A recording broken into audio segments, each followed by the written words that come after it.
फालतू की आती हूँ। कई न्यूज़ तो एक बार मंदिर तोड़ना दिखा रहे थे कहीं का, 2-3 साल पहले वो कहीं का था, वो कहीं का नाम आके आ रहा था उसमें। क्यों? आक्रोशित करने के लिए लोगों के लिए। नहीं, मोबाइल चलाना और आज वर्तमान की पीढ़ी को बिगड़ने का सबसे बड़ा साधन यदि कोई है तो मोबाइल है। सबसे ज़्यादा ध्यान रखना ज्ञानियों, इन माताओं को भी बिगड़ने का साधन बन गया मोबाइल। क्योंकि मोबाइल में अच्छी अच्छी बातें होती हैं, अच्छे अच्छे टाइप से सेंड कर दिए जाते हैं, अच्छे अच्छे तो कुछ नहीं। अब वो आजकल वो चलो वीडियो कॉलिंग करना, वीडियो कॉलिंग तो सूरत देख ले, मेरी सूरत, वीडियो कॉलिंग करना। तुम्हारी सूरत नहीं देखी क्या? वीडियो कॉलिंग से बात होती ना माताओं, तुम्हारी नहीं, जयपुर की बता रहा हूं मैं। तो क्या है? समय बर्बाद करना। उसने तुम्हारी भाभी, मान लो भाभी ले लो भैया, क्या उसने तुम्हारी सूरत नहीं देखी? क्या तुम चलेगा कि वीडियो कॉलिंग कर लो? समय बर्बाद, कुछ नहीं। क्योंकि अंबानी ने फ्री कर दिया तो कितना बड़ी समस्या है।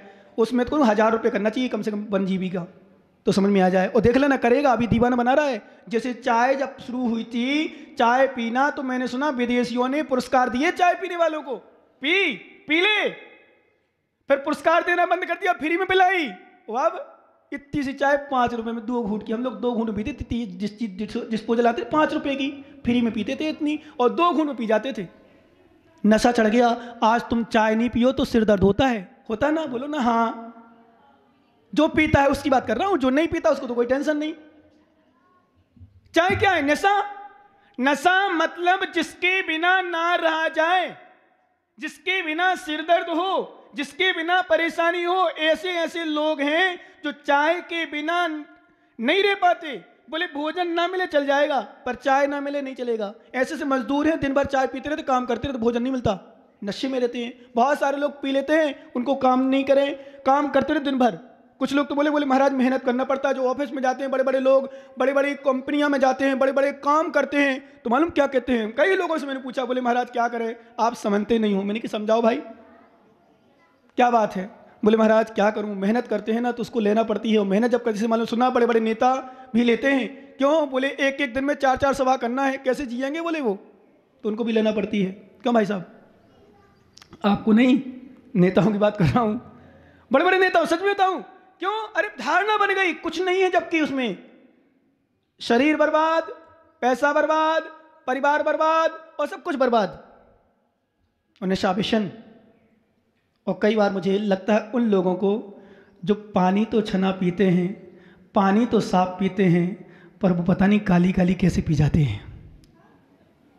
एक बात बताऊं, बुरा तो नहीं लगेगा, उनको लगेगा जो पीते होंगे, पर मैं तो स्पष्ट डंकी की चोट पे बोलता हूं, लग जा सो लग जा, मुझे तो कल वैसे जाना है, तो भाई चिंता भी नहीं है। चिंता भी, हाँ चिंता भी नहीं, जाने का मतलब यहाँ से नहीं, स्कूल जाना कि नहीं जाना, यहाँ से चले जाना, पता नहीं, ध्यान रखना, बिहार कम नहीं बताते ज़्यादा।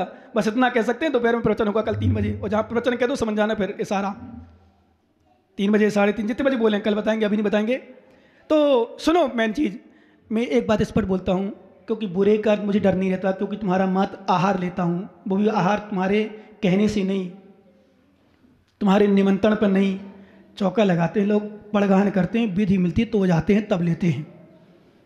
भिखारी नहीं है, तुम्हारे घर आते तो हैं, पर तुम बड़ी श्रद्धा। मालूम एक बात बताऊं, तुम्हारी 3-3 परिक्रमा लगवा लेते, 3-3, तब तुम्हारे घर में जाते हैं। इसलिए डंके की चोट पर सिंह वृत्ति है हमारी। कैसी सिंह वृत्ति है? तुम कह नहीं सकते महाराज को हम देते हैं। अरे तुम देते क्या हो, हम तुम्हें देते हैं। जो चौका लगाता, ये मत कहना कि हमने तुम्हें महाराज दिया, बिल्कुल नहीं कहना। तुमने हमें नहीं दिया, हमने तुम्हें दिया। तुमने तो 1000-2000 का दिया, हमने तो करोड़ों का दे दिया। कैसे? तुम्हारे घर में जाया है, तुम करोड़ों रुपया दो, कहो महाराज घर में चलो, नहीं जाऊंगा।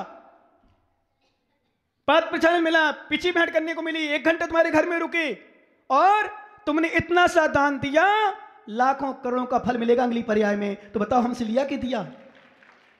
हमें दिया जरूर दिख रहा है, पर तुमने हमें दिया नहीं, हमसे पुण्य लिया है। और बट बीज की तरह जब फलीभूत होगा तो 9 भाव पर्याय का भी श्रीमती जीव, राजा बजरंग की पर्याय में श्रीमती की जीव ने आहार जब दिया था, तो 9 भाव बाद जब आदिनाथ भगवान, कौन?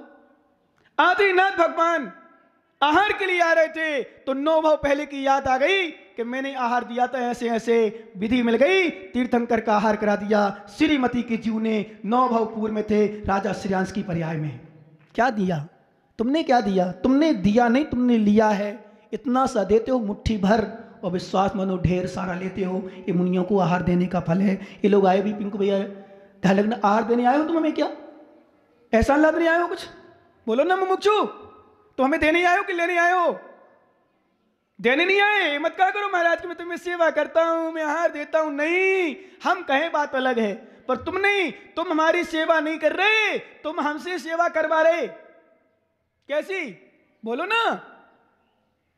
पुण्य मिल रहा है तुम्हें, सेवा का फल मिल रहा है, आहार का फल मिल रहा है। अगली पर्याय में तुम्हें वो फल मिलेगा कि जिंदगी भर विश्रांत सागर को याद करोगे कि देखो उनकी सेवा का फल आज मेवा मिल रहा है। तो उनसे सेवा मिल रही तुम्हें। जैसे हमने बताया था, इंद्र ने भक्ति की, जब धनंजय कवि ने इंद्र के लिए महिमा बताई, हम भगवान की महिमा बताते हुए कहा इंद्र सेवा कर रहा है भगवान की, जिसमें भगवान का उपकार नहीं है, इंद्र का उपकार है। दृष्टांत दिया, ये बताओ तुम्हारी सेवा करते हो तो किसका उपकार कर रहे हो? बोलो ना सीकर वालों, आप हमारी सेवा कर रहे हो, किसका उपकार कर रहे हो? हमारा नहीं। आचार्य महाराज ने अथवा पंडित जी ने धनंजय का दृष्टांत दिया, ये बताओ धूप में अथवा पानी में, बरसात में आप छाया लेके चलते हो, छाता लेकर चलते हो, तो सूर्य की रक्षा कर रहे हो, पानी की रक्षा कर रहे हो कि तुम अपनी रक्षा कर रहे हो? बोलो क्या नहीं हो शर्मा जी, किसकी रक्षा करते हो? बस यहां प्रवचन सुनने आए हो, हमें आहार देने आए हो, हमारी सेवा करने आए हो, तो हमारा उपकार नहीं बल्कि अपनी आत्मा का उपकार कर रहे हो। छाता लगा करके सूर्य के उपकार नहीं बल्कि स्वयं की रक्षा होती है। इसी प्रकार दान देने में, सेवा करने में, वैयावृत्ति करने में हमारा नहीं, अपना उपकार हो रहे हो। किसका? अपना। इसलिए श्रद्धा भक्ति के साथ आप हमारे लिए लाए। किसका उपकार किया? ये मत कहना किसी सीगर वालों से, मैं लाया महाराज को, मैंने चुकाया पैसा, मैंने ऐसा दिया। नहीं दिया तुमने क्या दिया? क्या दिया बताओ? कुछ भी नहीं दिया। कितना दोगे, कितना करोगे? मिलेगा वो, ध्यान रखना। देने वाला यदि कह दे मैंने इतना किया, उसका यहीं समाप्त। देने वाला कह दे मैंने इतना दिया, उसका यहीं समाप्त। और देने वाला भूल जाए, जैसे 2 नंबर करके आते हैं मल को भूल जाते हैं, ऐसे देने वाला भूल जाए कि मैंने क्या दिया, उसको अगले भाव में बहुत कुछ मिलता है, नियम से मिलता है। क्यों? दान इस हाथ दीजे साथ लीजे, खाए खोया इस हाथ। पता नहीं चलता। बस जैसे हम बैंक में बैलेंस डालने जाते हैं, बैंक में पैसा जमा करने जाते हैं, तो बताओ आपका घटता है कि बढ़ता है? लगा तो आपको घटा, गंगवाल जी, लगा तो आपको घटा, लेकिन घटा नहीं, आपका बैंक में चला गया, आपका बैंक में चला गया, आपका बढ़ गया, ब्याज बढ़ेगा। ऐसे दान दिया गया, ध्यान रखना। दिया जैसे माने कल अंगूठी थी, जाना तो है ही पक्के में, कुछ दिन बाद ही जाएगी। बाबा जी रोना नहीं और चिल्लाना नहीं और कुछ कहना नहीं, आज थोड़ा मोकार मन सुनाना और जाना है, सबको जाना। वो भी जाएंगे, आप भी जाओगे, बच्चे भी जाएंगे, पोते भी जाएंगे, हम भी जाएंगे। समय समय का खेल है, किसको कब जाना है? समय समय का खेल, विश्वास मानो सबको जाना है। अच्छा किया उन्होंने दान दे दिया। लास्ट समय मरने के पहले क्षेत्र में दान लगा गई। पता नहीं आज 10,000 का दिया होगा, 10 लाख का पुण्य मिलेगा। अगली पर्याय में पता नहीं कौन सी पर्याय मिलेगी। राजा की विभूति मिल जाए, शेठ की विभूति मिल जाए, अच्छा मकान, क्योंकि बच्चे छोटे छोटे बच्चे हैं। देखो ये भव्य, आज इसका बर्थडे है, बर्थडे है ना, आज इसका बर्थडे है, आशीर्वाद लेने आया है। प्रवचन तो रोज सुनता है, आहार भी देगा, शायद कपड़े भी लाया है। ये किस घर में लगा मुझे नहीं पता, कितना पैसा है मुझे नहीं पता, पर इतना पता है इसने पूर्व में पुण्य किया होगा, साधुओं की सेवा की होगी, आहार दिया होगा। बच्चे ने बताओ कौन सा मेहनत की, पर आज जन्म लेने वाला बच्चा करोड़पति के यहाँ जन्म लेता है तो करोड़पति कहलाता है। पिता अहंकार मत करना कि मेरे कारण से तू करोड़पति है। हे पिताजी, तुम्हारे कारण से नहीं है, वो अपने पुण्य से है। यदि पुण्य ना लाया होता तो किसी झाड़ू वाले के यहाँ जन्म लेता, किसी भिखारी के यहाँ जन्म लेता। वो अपने पुण्य से आज करोड़पति हो गया है। ध्यान देना, वो अपने पुण्य से उसने साधुओं की सेवा की होगी, उसने साधकों को आहार दान दिया होगा, उसने ध्यान किया होगा, जाप की होगी, उसका फल है उसे। कुछ भी नहीं कर रहा फिर भी करोड़पति कहलाता है, लखपति है। ऐसे हो भी बच्चे होते हैं, जन्म लेते ही गरीब के यहां जन्म ले लेते हैं। भिखारी मैंने देखा, मजदूरन को अपने छोटे छोटे बच्चों को ले जा रहे कंधे पे। मैंने देखो इनकी भी किस्मत देखो, इनका भी पाप देखो। पिता तो मजदूर कर रहा है, मजदूरी, माँ भी मजदूरी कर रही है, पर बच्चों भी साथ में बेचारे ना पढ़ पा रहे ना लिख पा रहे, मजदूरों के साथ जा रहे हैं। और देख देख कर उनकी भी भावना। मैंने कचरा उठाते हुए बच्चों को देखा है, मैंने मल में से, मल के ढेर में से, कीचड़ में से मम्मी पापा भैया बहन सबको शीशी बोतल डिस्पोजल उठाते हुए देखा है। और मैंने जूठल पत्तल जहाँ फेंक दी उसमें बर्फी का टुकड़ा, रसगुल्ला, गुलाब जामुन पड़ा, उसको भी उठाते देखकर मैंने खाते हुए देखा है। वो भी ना कोई इंसान है ना, कोई ना कोई जीव है ना। फिर क्या है सब? पाप कर्म को दे, पाप कर्म को दे किए थे। कोई जन्म लेते ही कचड़े में से उठाना पड़ रहा है। जहां मल के कपड़े, अशुद्धि कपड़े सब पड़े रहते हैं, वहां देखना बड़े बड़े लोग, बड़े बड़े मतलब महिलाएं पुरुष साफ कर करके, कोई शीशी पड़ी हो, प्लास्टिक पड़ा हो, डिस्पोजल हो, पॉलीथिन पड़ी हो, उठा के ले जाते हैं। 100 रुपये मिल जाएंगे बहुत है, 50 रुपये मिल जाएंगे बहुत है, 10 रुपये मिल जाएंगे उतने बहुत है। मैंने इतना तक देखा, यदि मल पड़ा हो, गंदे कपड़े, अशुद्धि कपड़े, पता नहीं क्या क्या स्थिति, उसमें यदि शीशी पड़ी बोतल शराब की खाली, उसको भी साफ करके थैले में डाल ली। और जहाँ गंदगी बदबू आ रही है, जयपुर शहर में नालियाँ बड़ी हैं, वहाँ लोग फेंक जाते कुछ का कुछ, उसको उठाते हुए मैंने महिलाओं को देखा है, माताओं से बताऊँ, छोटे छोटे बच्चे बच्चियों को देखा है। बेचारे वही काम, उनका ज़िंदगी ऐसी निकल जाएगी और कुछ भी नहीं कर पाएंगे। क्यों? कभी कोई 100-50 रुपये कमा भी लेते हैं तो बियर ले आते हैं, पी लेते हैं, मांस खरीद लेते हैं, खा लेते हैं। एक मैंने रिक्शा वाले को अभी जब बिहार करते हुए देखा था, ये लोग जूस पीने लगे थे, वहीं बगल में दुकान थी किसी मीट की, रिक्शा चलाने वाला जो डिस्पोजल बीनना, पली भूलना, पॉलीथिन बीनना, मीट की दुकान में गया, पॉलीथिन, काली पॉलीथिन में कुछ ला, मैं समझ गया कुछ ना कुछ तो है। इसका मतलब बेचारा कमा रहा है, 100 रुपये कमा नहीं पाया, मांस खा लिया। क्या किया उसने जीवन में? और किसी अच्छे कुल में जन्म लिया होता। देखो इन बच्चों ने, देवांग तुमने पुण्य किया था बेटा, अब भी पुण्य करना, सेवा करना साधु की है ना। भैया महाराज भैया पापा नहीं भी आते ना, पापा से कहना चलो महाराज पास भैया वृत्ति करने चलना है। क्यों? आज भैया वृत्ति करोगे, कल तुम्हारी भैया वृत्ति होगी। साधुओं की सेवा से मेवा जरूर मिलता है, जरूर नियम से मिलता ही है। जो आज अच्छा करते हैं कल मिलता है। ये छोटे छोटे बच्चे आज कर रहे हैं, सुनेंगे कुछ भी नहीं है, बच्चा छोटा है, कुछ भी नहीं जान रहा, पर करेगा अगले भाव नियम से मिलेगा। 8 साल का हो गया है, 8 साल के बाद आहार दे सकता है, महाराज बन सकता है, सेवा कर सकता है, साधु सम्य दर्शन प्राप्त कर सकता है, संयमी बन सकता है। और मैंने एक दिन बताया था, 8 वर्ष के बाद दीक्षा लेकर के अंतर मुहूर्त के अंदर ही ध्यान करके दूसरे अंतर मुहूर्त में केवल ज्ञानी भी बन सकता है। कौन? 8 वर्ष का बालक। इसलिए माताओं को संबोधन किया था, माताओं 8 वर्ष के बच्चे नीचे हों उसके चलो ठीक है, कदाचित मान सकते हैं कि छोटा है, पर 8 साल के बाद बच्चे बच्चियों को बिल्कुल छोटा मत मानना, कभी भूल मत कर देना। अभी तो बच्ची छोटी है, अभी तो बच्चा छोटा है, खेलने का नहीं, बहुत समझदार है। योग हो गया योग। सरकार की दृष्टि में भले नादान है, पर जैन दर्शन की दृष्टि में नादान नहीं रह गया। क्यों? क्योंकि ध्यान रखना, मैंने कल एक दृष्टांत दिया था, माँ बैठी थी कोई बुजुर्ग, यहाँ भी कुछ माताएं होंगी जिनकी 13-14 साल की उम्र में शादी हो गई होगी। है कोई माता? एक आध हाथ ऊपर करना जरा, जिनकी 14 साल 15 साल में शादी हो गई हो।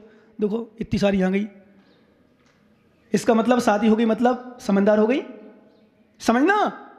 एक कैमरा वाला तो ऐसा कि बूढ़ी बूढ़ी माताओं को ले लिया कर कम से कम कभी कभी उनको, इसलिए कि देखो इन माताओं को शिक्षा की दृष्टि से लोगों को, आज 20 साल की लड़की हो जाती है, पिता से कोई पूछता क्यों तुम्हारी लड़की की शादी हो गई क्या? शादी अभी तो 20-22 साल में गई, मतलब इतनी समझ रहे, इतनी छोटे सी मम्मी की दूध पीती हो जैसे, अभी तो 22 साल है, 22-23 साल की। जयपुर जैसे शहर में पूछा उससे क्यों तुम्हारी बच्ची की सगाई गई, वो शादी हो गई क्या? अभी महाराज भी तो छोटी है, कितनी है? अभी 23 साल की हुई है, मतलब 30 साल के बाद करना शुरू करोगे। इसलिए जितने भी आज केस हो रहे हैं इसी कारण से हो रहे हैं, ध्यान रखना। क्यों? पहले 12-13 साल में शादी हो गई, कुछ जानती ही नहीं थी, माता पिता ने कर दिया टेंशन फ्री। अब कहाँ भटकेगी, कहाँ जाएगी, कहाँ घूमेगी? आज 20-22 साल में शादी करोगे, स्वाभाविक सरकार को क्यों कदम उठाना पड़ रहा है? क्योंकि उनके केस हो जाते हैं, संबंध हो जाते हैं, शादी करने तैयार, उससे केस सरकार क्यों हाथ में ले रही?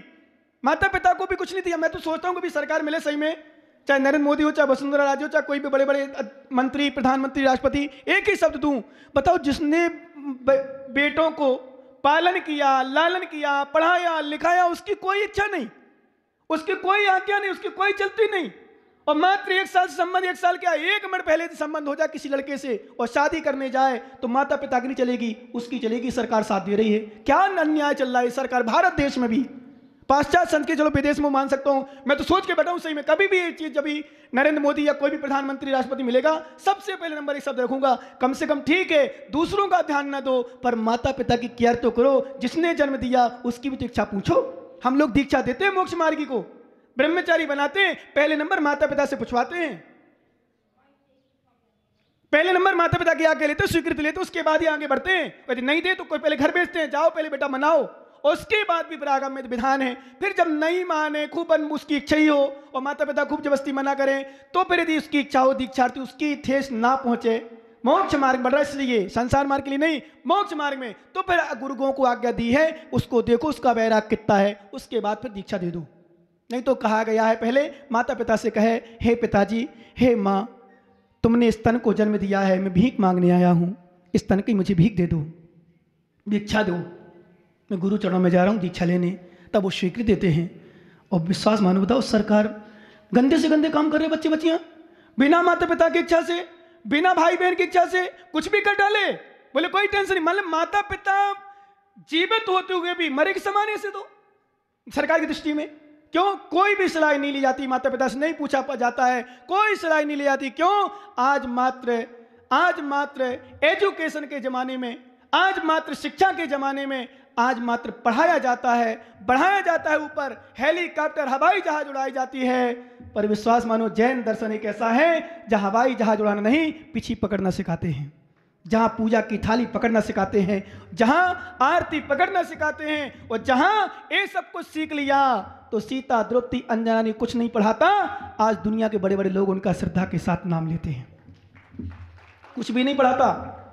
क्या पढ़ाता? पूछ लो किसी भी धर्म से, कोई भी पुराण में लिखा हो, महाभारत में लिखा हो, रामायण में लिखा हो सीता ने कितनी पढ़ाई की, किसी भी शास्त्रों में लिखा हो, किसी भी पुराण में लिखा हो कि राम ने कितनी पढ़ाई की थी, पांडव ने कितनी पढ़ाई की थी, किसने कितनी पढ़ाई की, पता कर लो दुनिया में। उन्होंने पढ़ाई की नहीं की, थोड़ी सा मात्रा अध्ययन किया है, संस्कार की दृष्टि से कुछ पढ़ा है, परंतु विश्वास मानो उन्होंने शील की पढ़ाई की, धर्म की पढ़ाई की, गुरुओं की सेवा की पढ़ाई की, भगवान की आराधना की पढ़ाई की। आज राम नहीं है, आज महावीर नहीं है, पर जन जन के भगवान बन चुके हैं, जन जन की आस्था के केंद्र बन चुके हैं। देखना कल महावीर स्वामी, यद्यपि जैन क्या अजैन भी बनाता है, सरकारी, मैंने कहा था सरकार भी छुट्टी दे रही, इसका मतलब आस्था के देवता है, मानते हैं कि जैनियों के भगवान है, और जैनियों के नहीं, महावीर भगवान वो भगवान हुए हैं जो हर धर्म के व्यक्ति मानते हैं। अहिंसा का नाद करने वाले, सत्य का जोर देने वाले, शील का जोर देने वाले यदि कोई हुए हैं तो भगवान महावीर हुए हैं। उसके बाद जितने चल रहे हैं उन्हीं के अनुयायी, उनके अनुसार ही कदम उठाए जा रहे हैं, भले नाम उनका लें ना लें, पर